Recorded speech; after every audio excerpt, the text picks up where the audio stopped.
Здравейте! Искам да ви покажа един лесен начин как сами да си присадите лоза през лятото. И ако спазите точно съветите от това видео, ще имате 100% резултат, дори ако сте начинаещи лозари. Различното при този метод за присаждане на лоза е, че няма да използваме калем, а ще използваме само заспалата лятна пъпка от калема. И когато това присаждане се направи правилно, много е вероятно да имаме сигнален грозд още през първата година. В края на месец юни ще присаждам тази лоза с лятна пъпка, като тук ще сложа две пъпчици. За целта махам ресата и ще запазя едно листо над мястото за присаждане.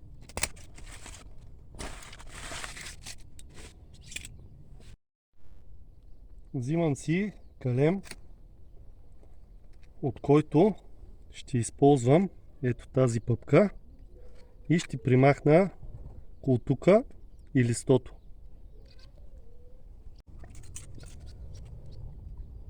Два сантиметра под пъпката правя разрез и 2 см над пъпката с поклащане я примахвам.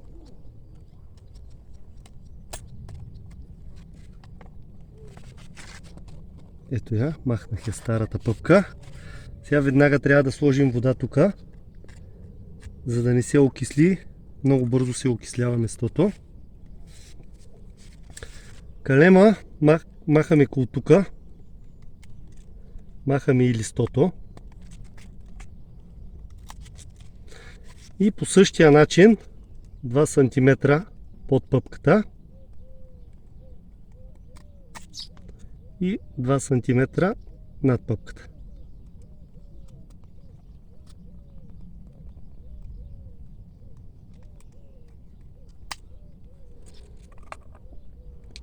Топваме я и нея във вода и проверяваме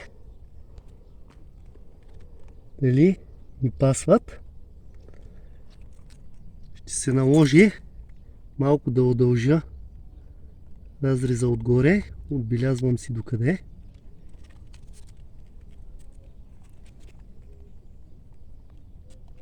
И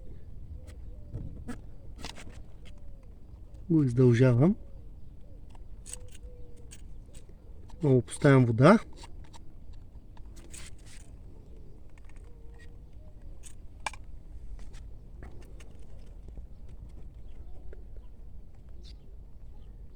Пъпката.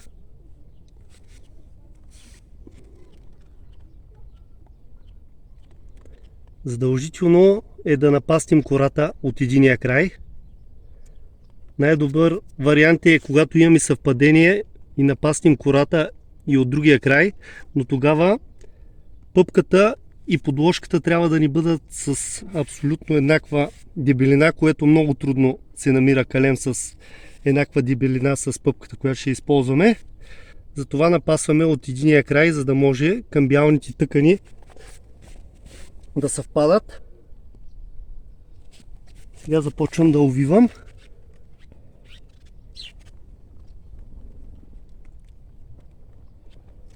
Еластична лента. Добре е лентата да е прозрачна, защото по време на прививането, когато се разместят, да можем отново да си ги напаснем.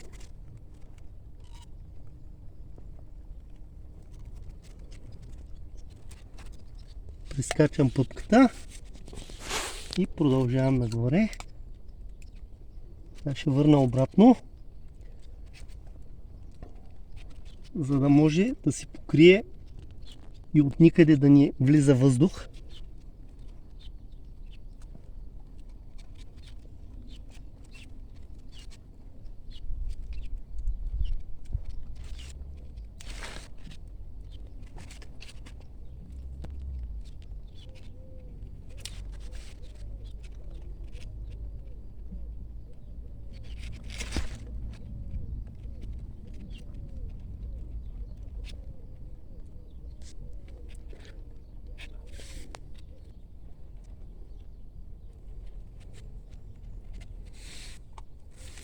Готово е. Сега трябва да ослепим тази пъпка.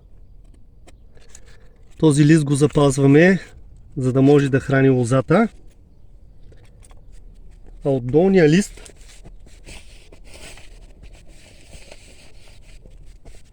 си правим една фунийка. Я щипваме с щипка, за да може около една седмица да предпазва лозата от слънцето. Сега ще сложа и тук една пъпка. А вие изгледайте видеото до края, за да видите и резултата от този вид присаждане на лоза. Искам отблизо да ви покажа и самия разрез на мястото на пъпката, как изглежда отблизо.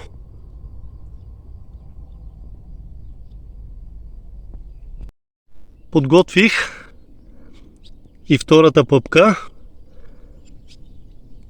Както вече съм казвал и в другите видеа за присаждане на лоза, когато присаждаме лоза през лятото, добре е да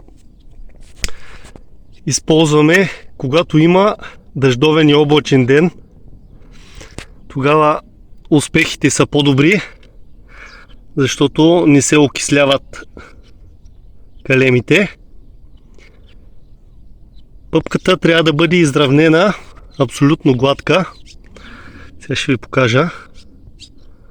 Ето, вижте колко прав и гладък трябва да бъде разреза.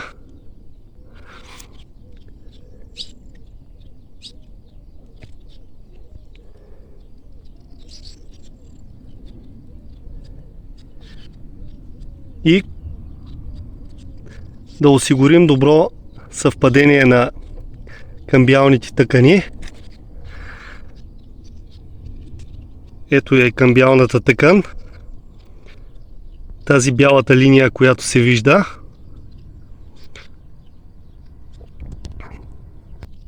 Най-добрият вариант при този вид присаждане на лоза е да използваме пъпка, на която няма култук, но при някои сортове грозде много трудно се среща по това време на годината пъпка, при която няма култук. Затова аз ви показвам този вариант, в който примахваме култука и оставаме тая спящата пъпка да развие нов литораст. Време е да примахнем щипките, защото пъпките вече се събудиха.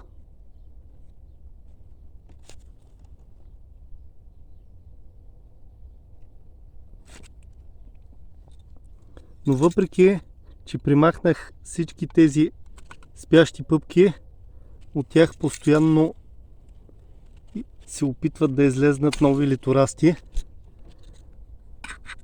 Затова периодично трябва да ги махаме, за да не взимат от силата на новите. Ето и втората пъпчица, която сложих.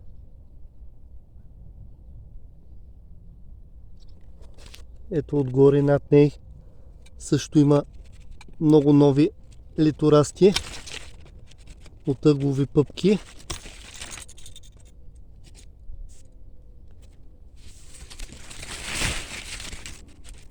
Ето и отгоре също има.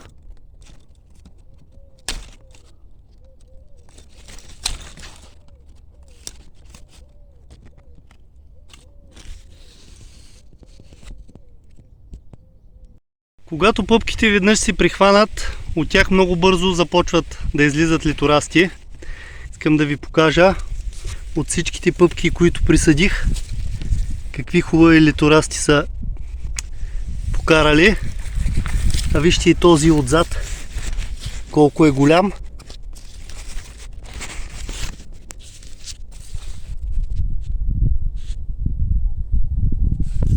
Вече около 15 см.